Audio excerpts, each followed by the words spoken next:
आज हम बात कर रहे हैं कि कश्मीर मसले पर जिस तरीके से राज्यसभा में नेता प्रतिपक्ष गुलाम नबी आजाद ने अपनी बातें रखी हैं, उनकी बातें खास तौर से राजनीति से प्रेरित थी या वाकई वो जम्मू कश्मीर के लोगों के लिए सोचते हैं या फिर देश के उन सैनिकों, उन जाबाज सैनिकों के लिए भी उनके मन में कुछ श्रद्धा है जिनकी वजह से आज वो भी खुले आसमान के नीचे आजादी से सांस ले पा रहे हैं। मेरे साथ पवन जी और माधवी जी दोनों ही लगातार बने हुए हैं और इस वक्त फोन लाइन पर मेरे साथ जाने माने रक्षा विशेषज्ञ बीडी मिश्रा जी भी जुड़ चुके हैं। बीडी मिश्रा जी, बहुत बहुत स्वागत है आपका सुदर्शन न्यूज में।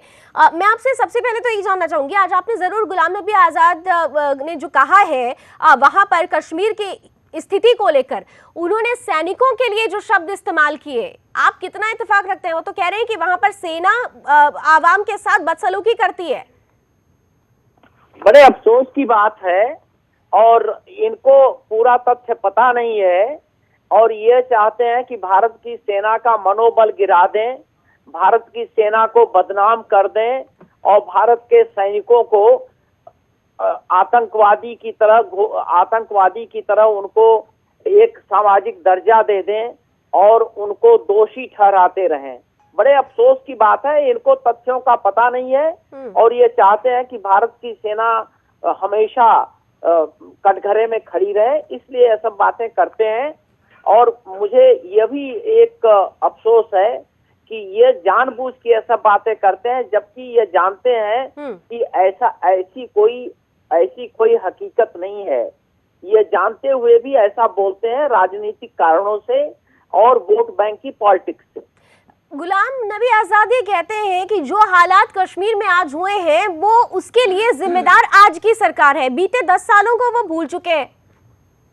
बीडी मिश्रा जी, जो आज कश्मीर में हालात हैं उसके लिए पंडित जवाहरलाल नेहरू से लेकर के बाकी जितनी सरकारें हुई हैं और जो कांग्रेस की सरकारें थी वही जिम्मेवार हैं। बड़े अफसोस की बात है, मैं राजनीति की बात नहीं करना चाहता हूँ, लेकिन जब ऐसे किसी पार्टी के बड़े नेता से ऐसी बातें सेना के खिलाफ कही जाती हैं तो बहुत अफसोस होता है और फिर सत्य को कहना ही पड़ता है।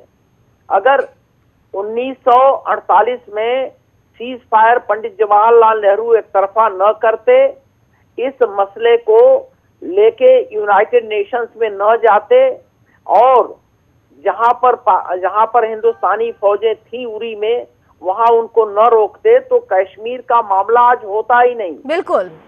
मैं बीडी मिश्रा जी, मैं आपसे अनुरोध करूंगी कि प्लीज सर आप हमारे साथ फोन लाइन पर जरूर बने रहें, क्योंकि आपने एक बहुत अहम बात कही है जिसका जवाब मैं पवन जी से लेना चाहूंगी। पवन शर्मा जी कांग्रेस से हमारे साथ जुड़े हुए हैं। पवन जी, आपने सुना, बीडी मिश्रा जी किसी राजनीतिक पार्टी से नहीं है, वो एक सेना के जाबाज जवान है और उन्हें सीधे तौर पर कहा कांग्रेस को जिम्मेदार ठहरा रहे हैं जम्मू कश्मीर के हालात के लिए। देखिए, पहले तो मैं एक बोलना चाहूँगा, बीडी मिश्रा जी की आवाज़ से मुझे नहीं लगा कि वो किसी राजनीतिक दल से ताल्लुक नहीं रखते हैं, क्योंकि उन्होंने जो कुछ बोला वो कांग्रेस के अगेंस्ट में ही बोला।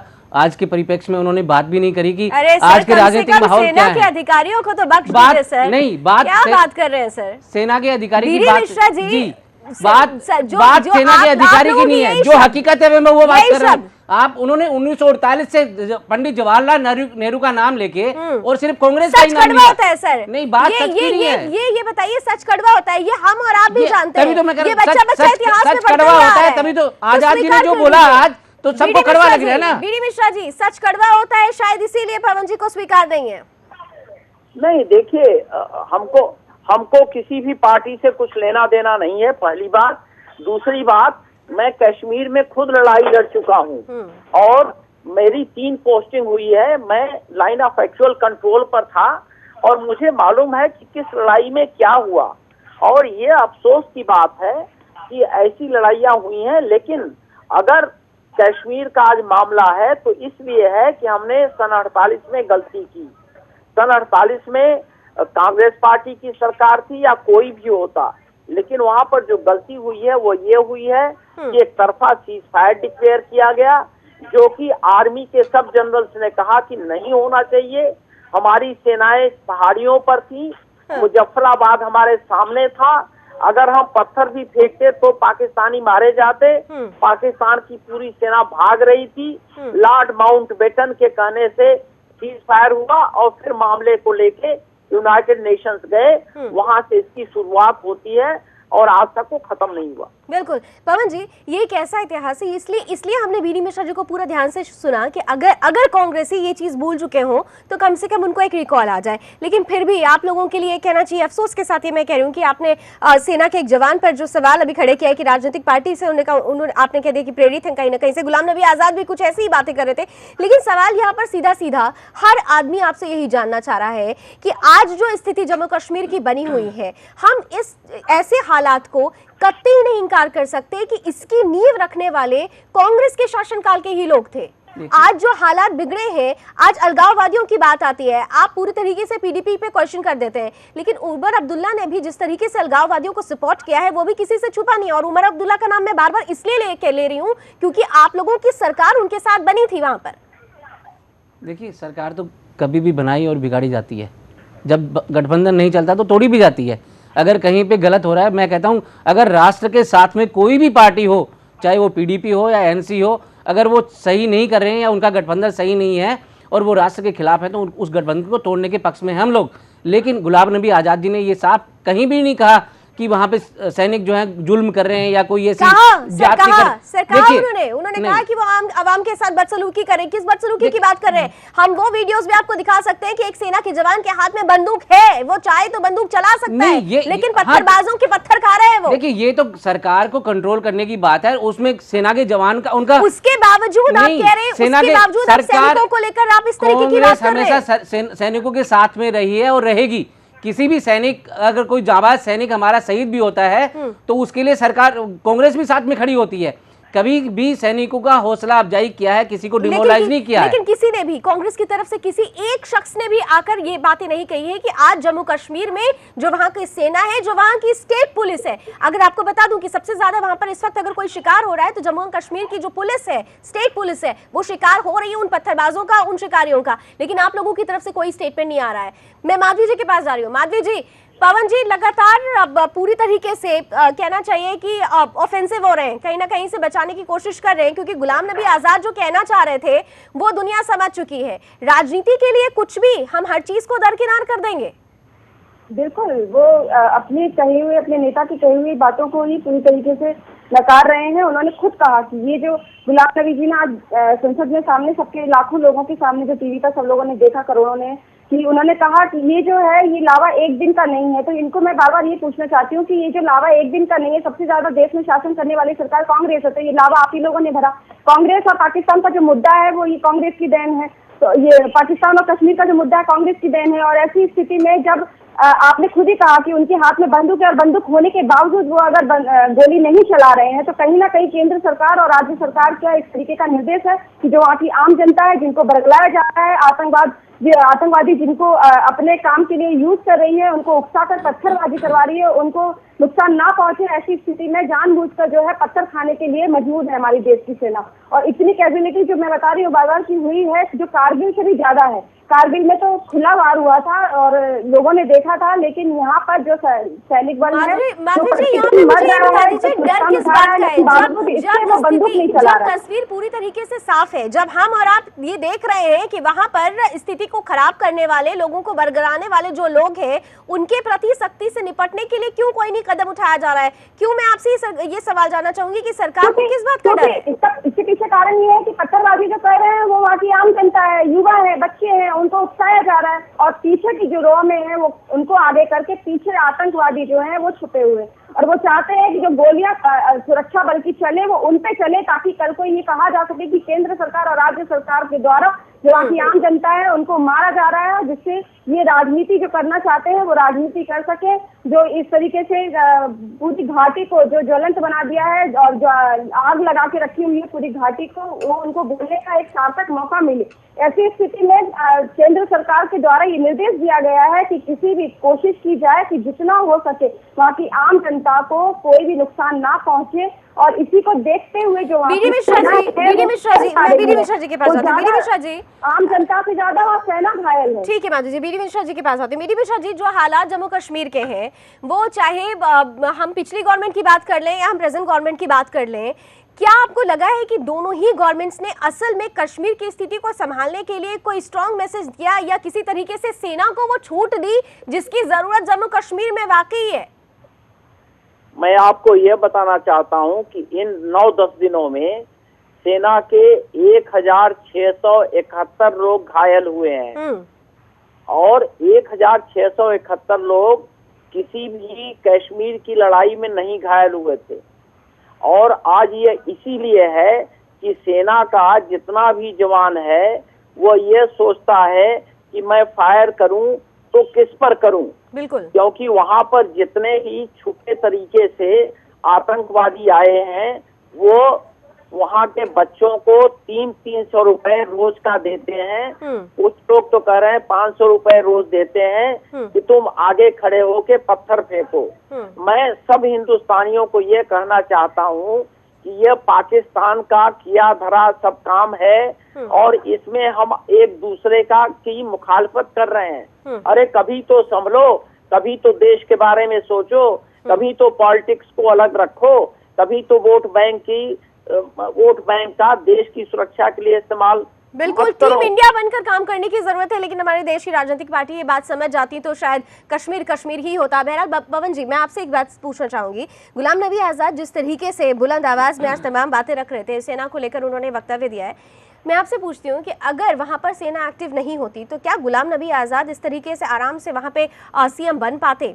जो एक इतिहास रहा है, या जो लोग भी हैं, XYZ की मैं बात करूंगी, तमाम लोगों की बात करूंगी कि वहां के हालात को देखते हुए अगर सेना एक्टिव नहीं होती तो क्या वहां पर मुख्यमंत्री नाम का जो एक पद है उसका औचित्य रह पाता? उनको अगर किसी ने सुरक्षा दी है, उनके चारों ओर अगर कोई सुरक्षा कवच रहा है तो वो सैनिकों का रहा है। देखिए, इसको तो कोई मतलब मना भी नहीं किया जा सकता। आज सेना ने जो मोर्चा संभाल रखा है ये तो सेना की काबिले तारीफ है, जिस हिसाब से उन्होंने तब भी उसी सेना को लेकर सर आप लोगों की तरफ से ऐसे बयान, ऐसा कहीं कोई बयान नहीं है मैडम, नहीं है लावनी जी, कहीं भी ऐसा बयान नहीं है। कांग्रेस सेना के साथ में खड़ी है। मैं बार बार आपसे बोल रहा हूँ, कांग्रेस ने कोई ऐसा वक्तव्य नहीं दिया है। मैं ये जो गुलाम नबी आज़ाद जी का भी जो वक्तव्य था वो एक उस स्टेट को बिलोंग करते हैं। उनकी जो वहाँ की जो आवाम है वो उनके नुमाइंदे हैं। वो उनका नुमाइंदे के हिसाब से उन्होंने ये बात कही है कि अगर वहाँ पे किसकी नुमाइंदगी कर रही थी? अगर वहाँ के आवाम भी सुरक्षित है तो वहाँ के सैनिकों की वजह से सुरक्षित है। हाँ, तो ये किसने मना किया?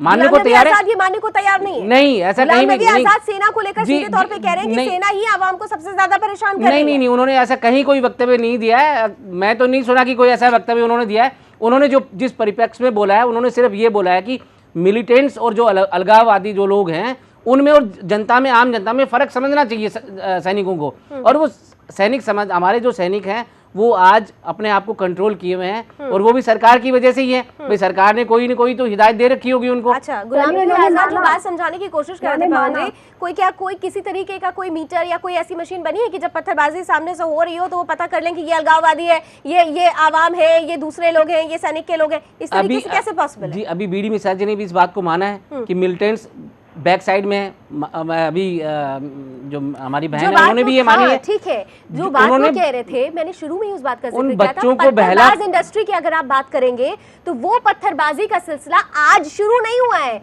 ये सिलसिला कांग्रेस के भी शासनकाल से चला आ रहा है। अभी पत्थरबाज 650 पत्थरबाज छोड़े किसने? 2010 में 650 पत्थरबाज छोड़े किसने? सबसे बड़ा हमला जो हुआ था पत्थरबाजों का वो 2010 का साल था सर, और 2010 में आप लोग थे वहां पर थे और उसको 2008 से ये सिलसिला शुरू है कश्मीर। वो तो अभी भी चल रहा है। अभी 650 पत्थरबाजों को इस पीडीपी गवर्नमेंट नहीं छोड़ा है, जबकि वो जेल के अंदर थे।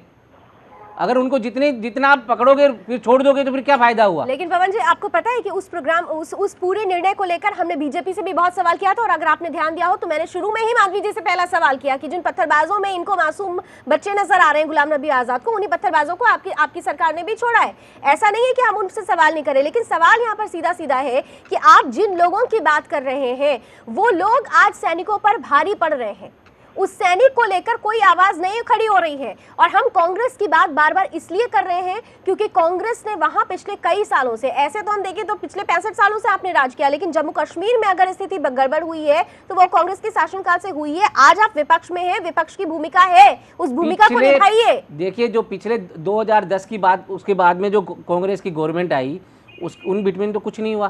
फिर आज ही कैसे हालात बिगड़े कि आज पूरे के पूरे 10 जिलों में पूरे मतलब कर्फ्यू पूरा माहौल बिगड़ा हुआ है, में आप ये वो कहना क्या चाह कारण रहे है? हैं, आप ये कहना चाह रहे हैं कि सिर्फ और सिर्फ आज की सरकार, यही बात मैं जी, वो सही तरह से डील नहीं कर पाई है लोगों को। आती हूँ। लेकिन बीडी मिश्रा जी, आप क्योंकि सेना से हैं, सबसे अहम सवाल मैं आपसे करने वाली हूँ, ये जो हालात बन रहे हैं आज कांग्रेस कह रही है बिकॉज ऑफ सरकार, प्रेजेंट गवर्नमेंट, ये हालात बने हैं।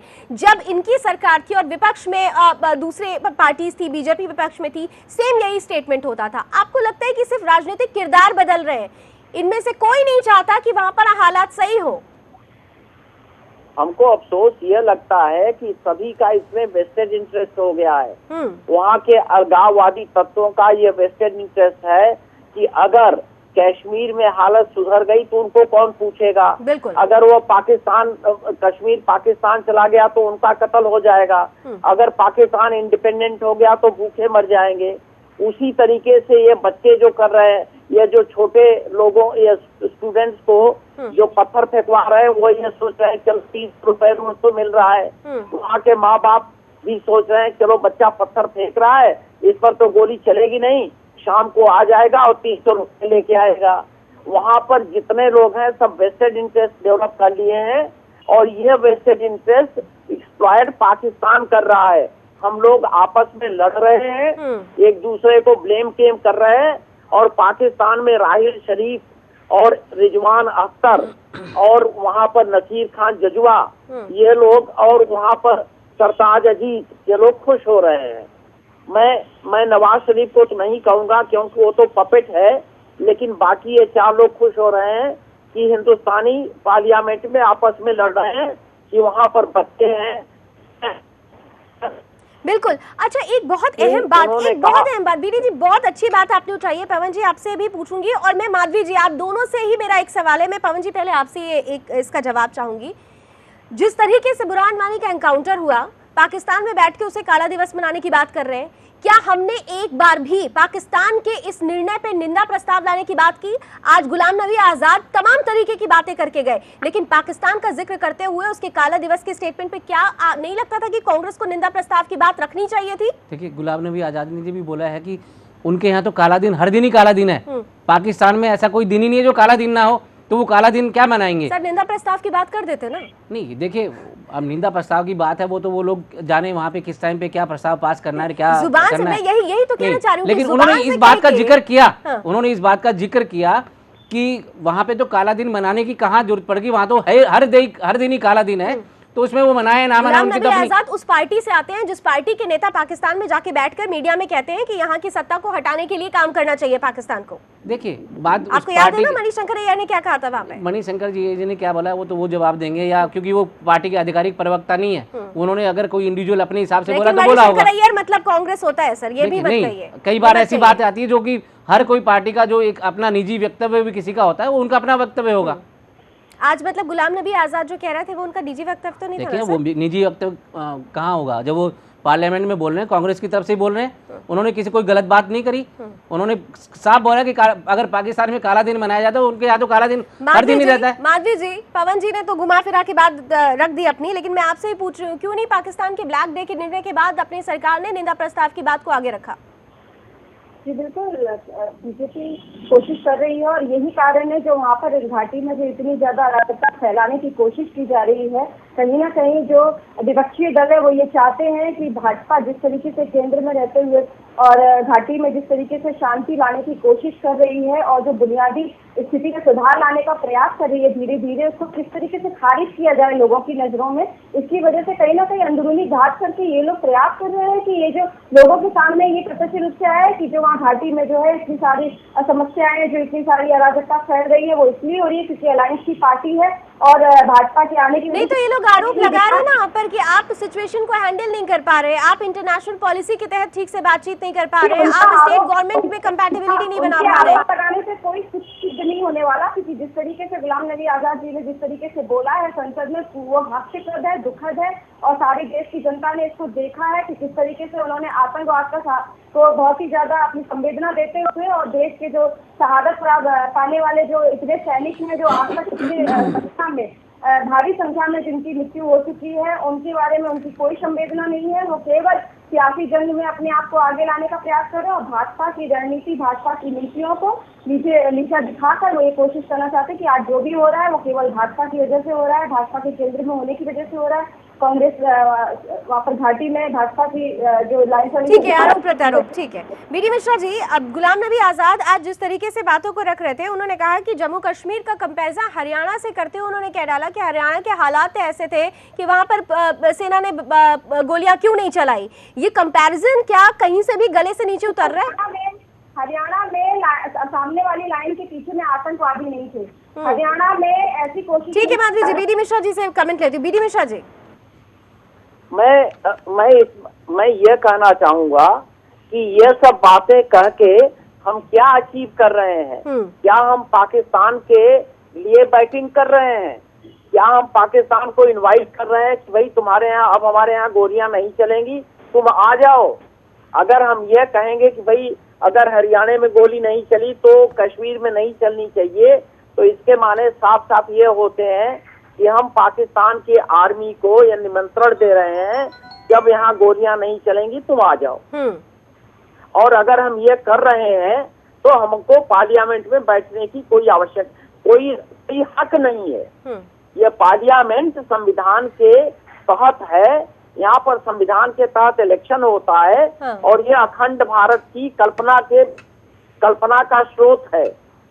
तो अगर यहाँ पर हम ये कहते हैं तो ये बहुत गलत बात है। फिर फौजियों को वहाँ से हटा दो ना, वो बेचारे फौजी क्यों मर रहे हैं? बिल्कुल, अखंड भारत और को मैं ये जिसने कहना अखंड बना चाहता कर हूँ रखा है, उन्हीं को खंड खंड कर रहे हैं ये लोग। बीडी मिश्रा जी, यहाँ एक और बहुत अहम चीज का जिक्र मैं करना चाहूंगी, मुझे अचानक से जहन में आया। सैनिक कॉलोनी की बात जब कभी भी चलती है, मुझे याद नहीं आता कि पिछली गवर्नमेंट ने कभी सैनिक कॉलोनी को लेकर कोई पॉजिटिव बात रखी हो, या फिर आज की गवर्नमेंट की मैं बात कर लूं, उन्होंने तो जमीन तक देने के लिए अभी कोई हामी नहीं भरी है। तो सैनिकों को लेकर क्या सोच रखते हैं हमारी देश की राजनीतिक पार्टियां, इसी से साबित हो जाता है। भारतीय सैनिकों के बारे में सोच ये है कि ये भारतीय सैनिक गन पाउडर है, इसको चाहे जहां भेज दो, इसके दोनों हाथ इसके पीठ के पीछे बांध दो और इसको बोलो कि दुश्मन का और टेररिस्ट का और पाकिस्तान के उकसाए हुए टेररिस्ट का सामना करो, यही करना चाहते हैं। बिल्कुल। पवन जी, एक पीड़ा है जो सामने आ रही है, आप इसको राजनीतिक पार्टी से मत जोड़िएगा, ये पीड़ा है जो सामने आई है। नहीं, देखो, जहाँ पे कांग्रेस की गवर्नमेंट की बात है, वहाँ पे मैंने तो कई जगह देखा है। अब जम्मू कश्मीर का मुझे नहीं पता कि वहाँ पे सैनिक कॉलोनी है नहीं है, लेकिन मैं राजस्थान से बिलोंग करता हूँ और मुझे पता है कि वहाँ पे सैनिक कॉलोनी काफ़ी बनी हुई हैं और सैनिकों को काफ़ी सुविधाएं भी दी जाती हैं। सर, क्या सुविधा दी जाती है? क्या सर, नहीं है सर, देखिए, एक्सेप्ट कर लीजिए सर। नहीं, बात आप सैनिकों की बात करें, जम्मू कश्मीरी पंडितों की बात अगर आप करेंगे तो मैं उसका जिक्र भी करूंगी। क्या कश्मीरी पंडितों के लिए आज गुलाम नबी आजाद ने कुछ कहा? चलिए, सैनिकों के लिए तो आप बहुत देर से आप प्रिटेंड कर रहे हैं, डिफेंड कर रहे हैं।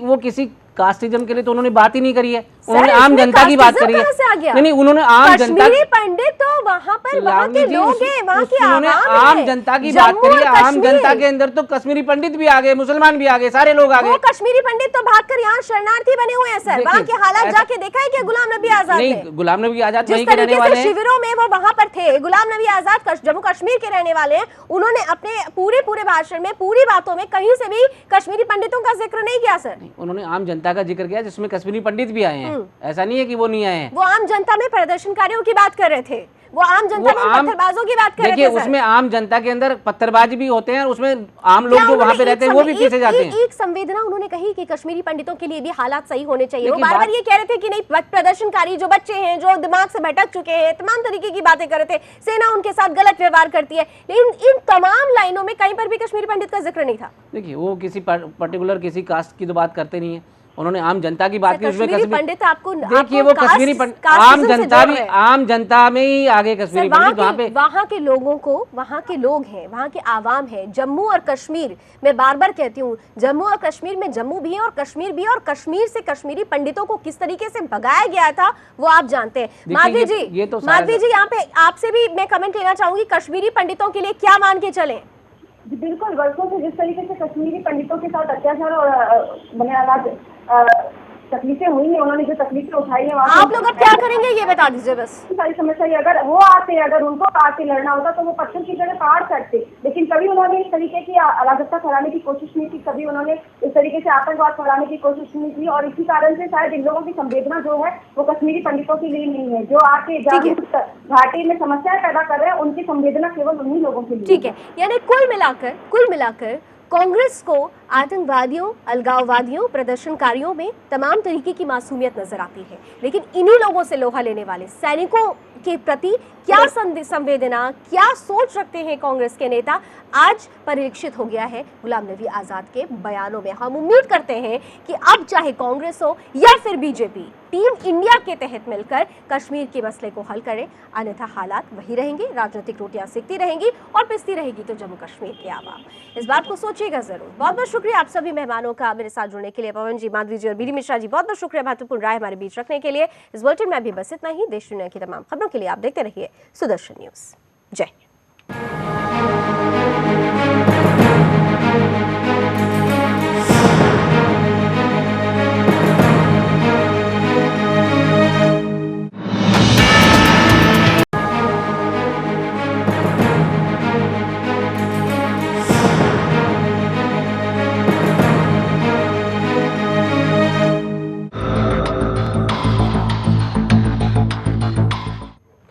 नमस्कार, 7 PM न्यूज लाइव देख रहे हैं आप। आपके साथ मैं हूं लावनी श्रीवास्तव। बात आज करने वाले हैं हम एक बार फिर से कश्मीर की, उस कश्मीर की जिसके आज़ादी को लेकर तमाम तरीके से राजनीतिक प्रतिक्रियाएं आती हैं, जिसकी खूबसूरती को लेकर, जिसकी शांति को लेकर तमाम तरीके से कोशिशों की बात कही जाती है, लेकिन जब उसी कोशिश को अमली जामा पहनाने की बात आती है तो हमारे देश के कुछ ऐसे राजनेता भी हैं जो अपने वक्तव्यों से उन तमाम चीजों पर पानी फेर देते हैं।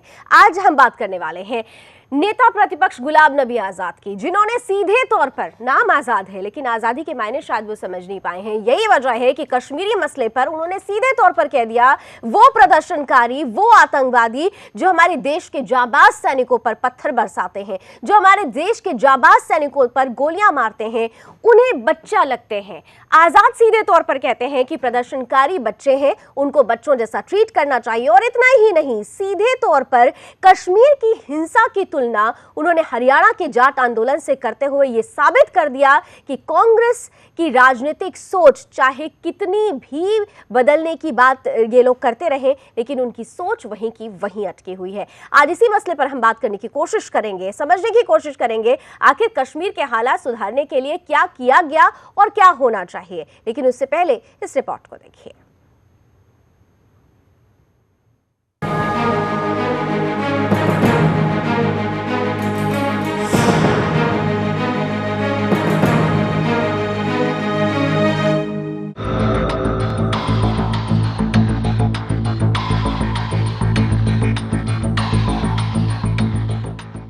संसद सत्र में कांग्रेस के गुलाम नबी आजाद बड़े ही भाईचारे का संदेश लेकर मैदान में आए। आते ही मुंह खोला कि कश्मीर में हालात ठीक नहीं हैं और हम राजनीति से ऊपर उठकर इस मुद्दे को सुलझाने के लिए अपनी बात रखेंगे।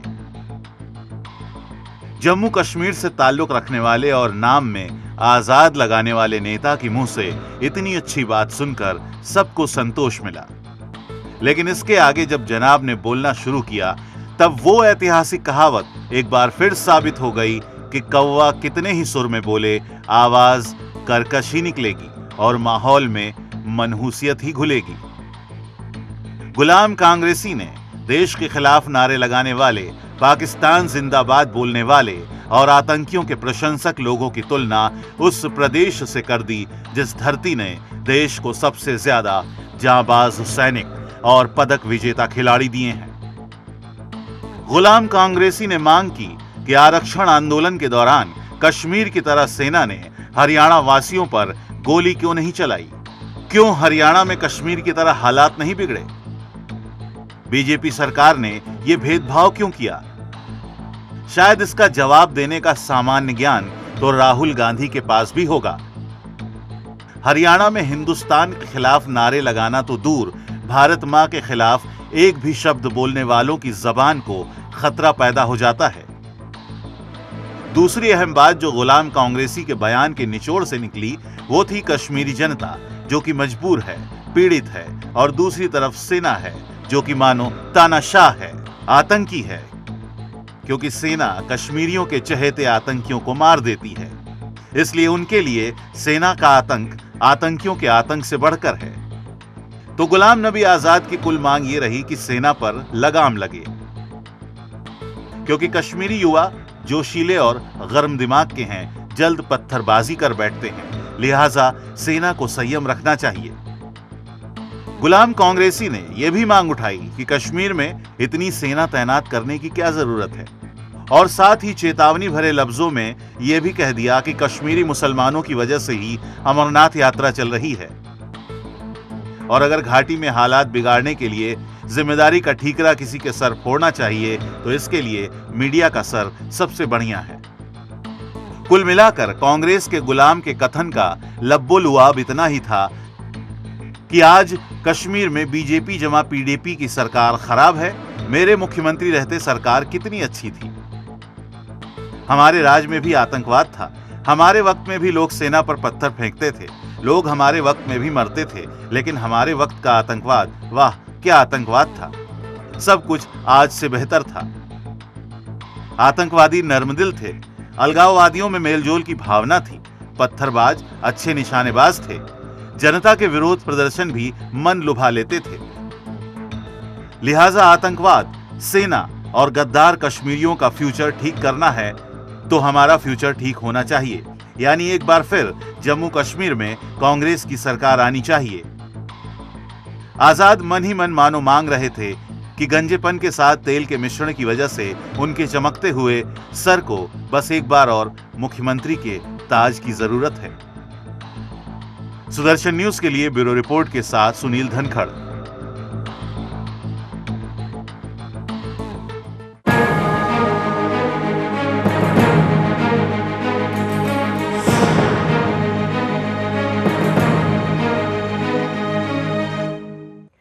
तो कश्मीर में जो हिंसा चल रही है उस दौरान 3000 से ज्यादा सैनिक घायल हो चुके हैं, कई सैनिक लापता हैं जिनका अभी तक कुछ पता नहीं है।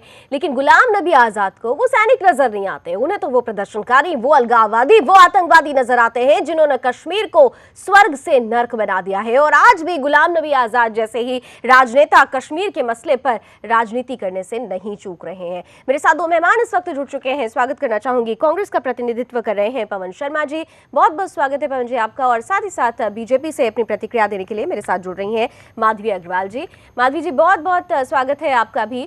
और मैं शुरुआत पवन जी आपसे करती हूँ। पहले तो मुझे सिर्फ इतना समझा दीजिए कि कांग्रेस को, खासतौर से गुलाम नबी आजाद को, किस नजर से आतंकवादी या पत्थरबाज जिन्होंने इस वक्त कश्मीर को बर्बाद कर रखा है वो बच्चे नजर आते हैं, मासूम नजर आते हैं? मैं पहले तो एक बात साफ करना चाहता हूँ, कांग्रेस ने कभी भी आतंकवादियों का साथ नहीं दिया है और ना देगी। कांग्रेस ने हमेशा ही राष्ट्रवाद का सहारा लिया है और लेती रहेगी। सर यही राष्ट्रवाद है कि वहाँ पे कश्मीर को जो लोग सुलगा रहे हैं, देखिए मेरी जो बात सैनिकों पर हमला कर रहे हैं, पूरी बात उनको आप लोग बच्चे और मासूम कहते हैं। ठीक है, आजाद साहब ने किस परिप्रेक्ष्य में बोला है ये तो वो जाने, क्योंकि वो वहाँ के बासिंदे हैं।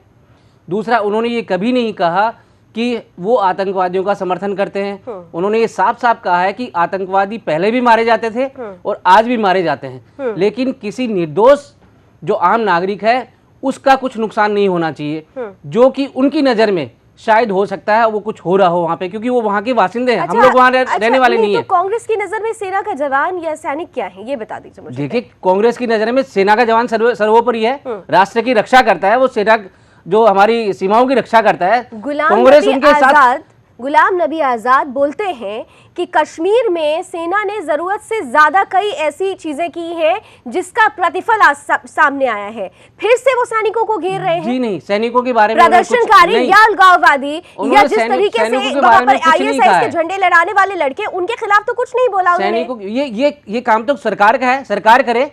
अगर सरकार को लगाम लगानी है उन आईएसआई वालों लड़कों को या आतंकवादियों को, तो सरकार को करना चाहिए। एक स्थिति आज से तो खराब हुई नहीं है पवन जी, स्थिति तो तब भी खराब थी जब आप और नेशनल कॉन्फ्रेंस वहां पर सत्ता में थे।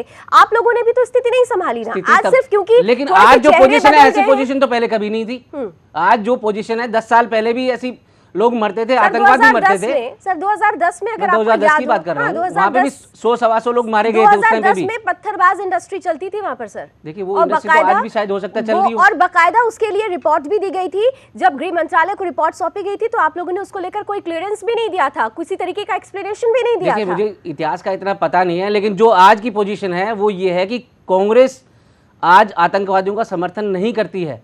और आप लोग जो न्यूज चैनल पे चलाया जा रहा है कि गुलाम नबी आजाद ने ये बोल दिया या गुलाम कांग्रेस ने ये बोल दिया, ये एकदम सरासर गलत है। प्रोपेगेंडा रचाया जा रहा है सिर्फ गुलाम नबी आजाद को बदनाम करने के लिए और कांग्रेस को बदनाम करने के लिए। गुलाम नबी आजाद ने ये तो कहा ना कि हरियाणा में गोलियां क्यों नहीं चली। देखिए बात कश्मीर और हरियाणा, नहीं, उन्होंने आतंकवादियों की तुलना आप इस तरीके के आंदोलन से करेंगे? आतंकवादियों से तुलना नहीं की। उन्होंने कहा कि अगर प्रशासनिक तरीके से देखना है तो आपने जब हरियाणा में जो एकदम उधमकाज मची थी उस टाइम तो कुछ नहीं किया सरकार ने। पवन जी मुझे इतना बता दीजिए, क्या हरियाणा में आईएसआईएस के झंडे लहराए जाते हैं? हरियाणा में क्या पाकिस्तान जिंदाबाद के नारे लगाए जाते हैं? हरियाणा में क्या इस तरीके से पाकिस्तान को लेकर तमाम तरीके से प्रतिक्रियाएं दी जाती हैं? पाकिस्तान की नहीं थी, लेकिन वहां पे भी हालात इससे बदतर थे।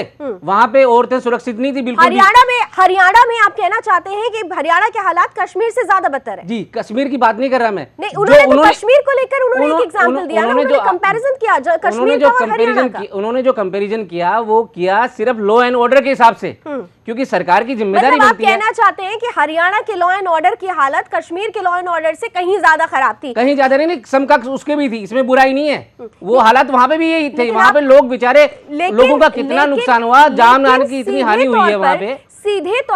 सीधे तौर पर अगर आप गुलाम नबी आजाद ने जिस स्टेट का जम्मू कश्मीर से कंपैरिजन किया है सर, जम्मू कश्मीर में सैनिकों को खुलेआम मारा जाता है, ये पत्थरबाज लोग किस तरीके से उन्हें मारते हैं, हम और आप हर रोज तस्वीर देख रहे हैं। और वो हरियाणा जिसका वो कंपैरिजन कर रहे हैं, उस हरियाणा की धरती ने कई सैनिक दिए हैं हमारे देश को, जिन्होंने हर राज्य ने दिया है, हर स्टेट ने दिया है। हरियाणा को जम्मू कश्मीर के भी सिपाही हैं जो कि वहां पे वीर गति को प्राप्त हो रहे हैं। हरियाणा का कंपैरिजन करने का क्या मतलब था? थोड़ा सा ये मुझे सिंपलीफाई सिर्फ लॉ एंड ऑर्डर के हिसाब से उन्होंने कंपैरिजन किया और उन्होंने कभी भी ये सहमति नहीं दी कि अगर कोई आतंकवादी वहां पे सुरक्षित है उसको, तो मैं कह रहा हूं अगर वहां पे सेना को एकदम ऑर्डर देना चाहिए, वहां पे लॉ एंड ऑर्डर के लिए पूरा ऑर्डर देना चाहिए। अगर कोई आतंकवादी है तो उसको मारा जाए। कहीं ऐसा तो नहीं है कि क्या गुस्सा तो नहीं हो गए गुलाम नबी आजाद वहां के लोगों से? हरियाणा से 10 साल के बाद जिस तरीके से हुड्डा सरकार गिरी और आज नई सरकार आ गई है, उसे लेकर तो कहीं अंदर से कोई कहना चाहिए मन में जो फान था वो निकल कर आ गया। सरकार तो आती जाती रहती है, लेकिन जो उन्होंने बोल, देखिए अच्छा वो उस राज्य से रिलेटेड है, जम्मू कश्मीर से। अगर हुड्डा सरकार होती तो क्या जब जाट आंदोलन हो रहा था तो उस दौरान गोलियां चलाई जाती? देखिए जो होता या क्या होता वो तो अलग अलग बात है, उसके ऊपर मत जाइए, परिपेक्ष वो नहीं है सर। राजनेता वो होता है जो बोलता है तो बोलने के पीछे कई मायने लेकर चलता है, कई मकसद और उद्देश्य लेकर चलता है। गुलाम नबी आजाद किस उद्देश्य के साथ वो बातें कह रहे थे ये हम और आप दोनों जानते हैं, लेकिन आपकी कुछ सीमाएं हैं, मैं समझ रही हूँ। माधवी जी के पास जाती हूँ, मैं आपके पास आती हूँ। माधवी जी, आपने सुना तमाम तरीके से जिस तरीके से आज राज्यसभा में गुलाम नबी आजाद ने तमाम बातें कही है कि जो पत्थरबाज है उनको बच्चे तक करार दे दिया, मासूम कह रहे हैं कि आर्मी वहां पर बेफिजूल तरीके से लोगों को परेशान कर रही है, और हरियाणा स्टेट का उन्होंने कंपैरिजन कर दिया है। अभी पवन जी का जो कहना था आपने सुना, वो कह रहे हैं कि उनका कोई मायने नहीं था, बस एक समझाने के लिए स्टेटमेंट दिया गया था।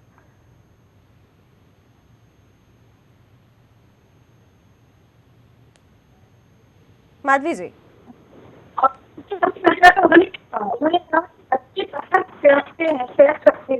और दूसरा उन्होंने कहा कि जो लाइनों से भी एक दिन का की बात नहीं कहा। तो मुझे ये बताया गुलाम नबी आजाद जी, ये जो लावा है बसों का है, तो ये लावा बसों से कैसे इतना प्रचंड कुछ सहन कर गया जो अभी तक होता, किसकी सरकार थी, किसकी गवर्नमेंट की थी जिसकी वजह से ये लावा तबाह हुआ?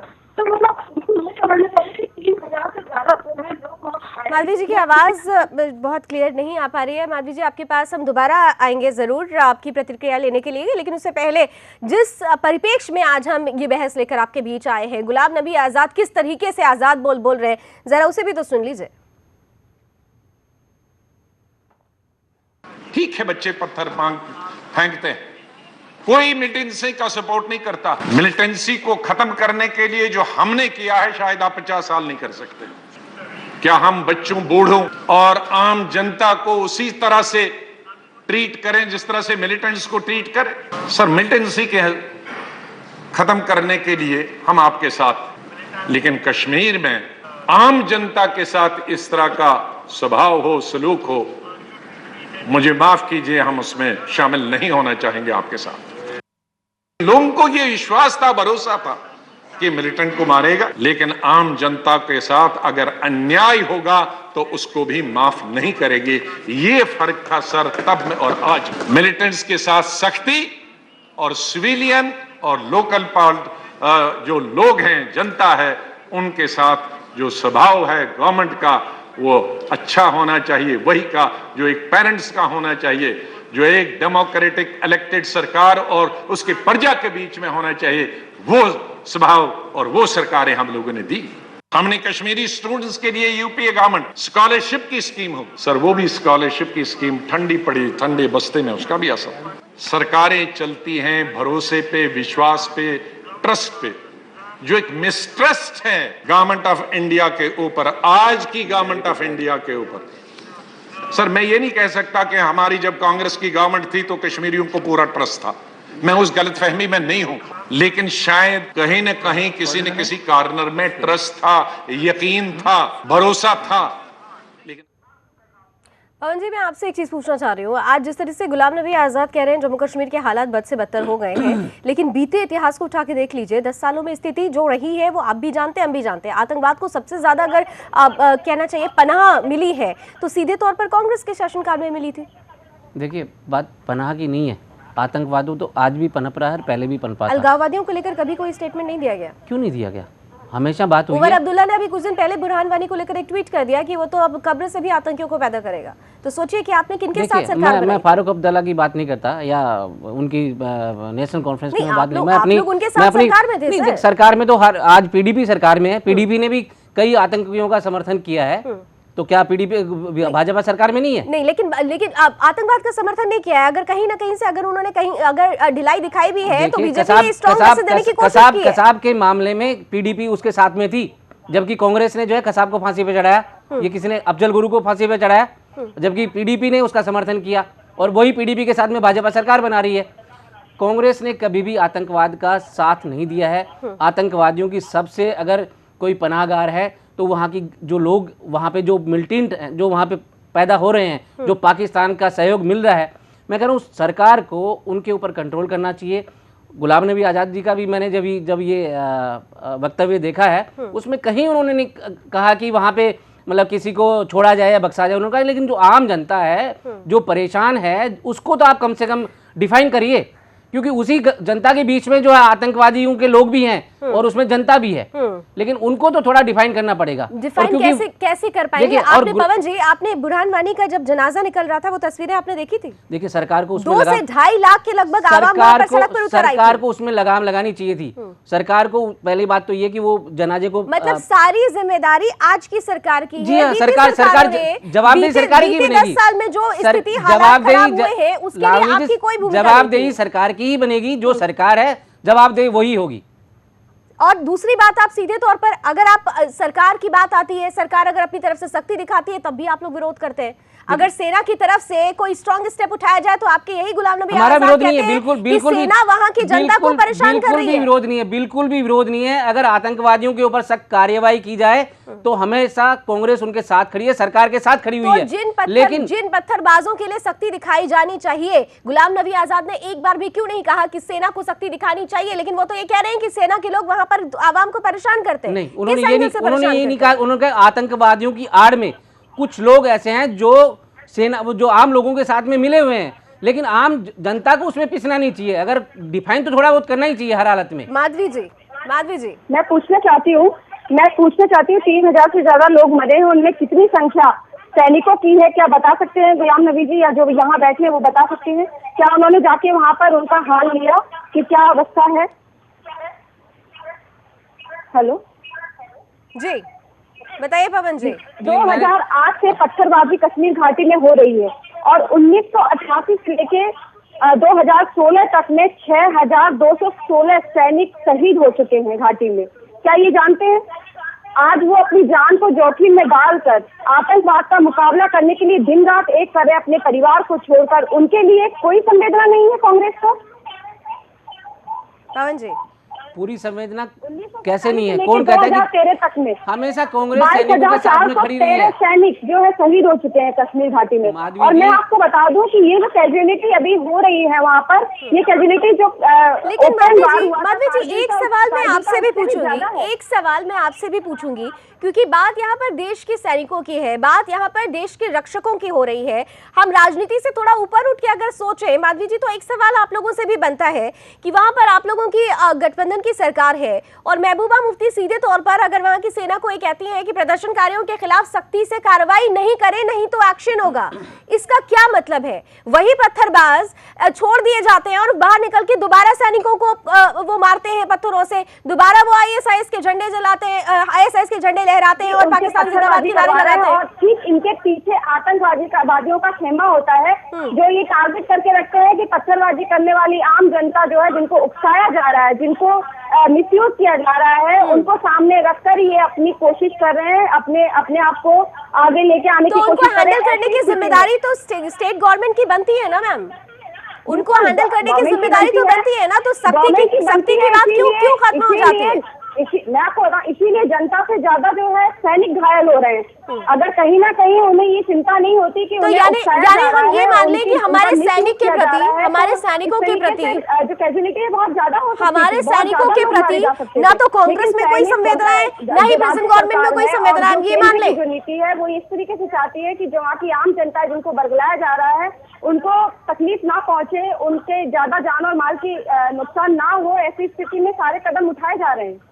जो कदम उठाए जा रहे हैं माधवी जी मैं आपसे उन कदमों की बात जरूर करूंगी। 634 पत्थरबाजों को छोड़ने की बात कही गई थी और बार बार हम आपसे यही सवाल कर रहे थे कि क्यों नहीं इसको लेकर बीजेपी ने आवाज बुलंद की। और अब हम बात कांग्रेस की भी करेंगे, जो उन्हीं पत्थरबाजों को मासूम और बच्चा कहते हैं, क्यों नहीं उनको वो सैनिक नजर आते हैं जो इन पत्थरबाजों का शिकार हो रहे हैं। तमाम तरीके से स्थितियां बद से बदतर होती जा रही है, लेकिन ये हमारे देश के राजनेता हैं जो राजनीतिक किरदार बदलते हैं, लेकिन जो जरूरत है, जो इस वक्त कश्मीर को जरूरत है, जिस सोच की, जिस कदम की, वो कदम कहीं नजर नहीं आता। एक छोटा सा ब्रेक लेंगे, ब्रेक के उस पार हम बात करेंगे कि किस तरीके से कांग्रेस ने कश्मीर को जलाने में कहीं से भी अपनी भूमिका को कभी भी कम नहीं किया है, कुछ आज भी हालात वैसे ही बने हुए हैं। एक छोटे से ब्रेक के बाद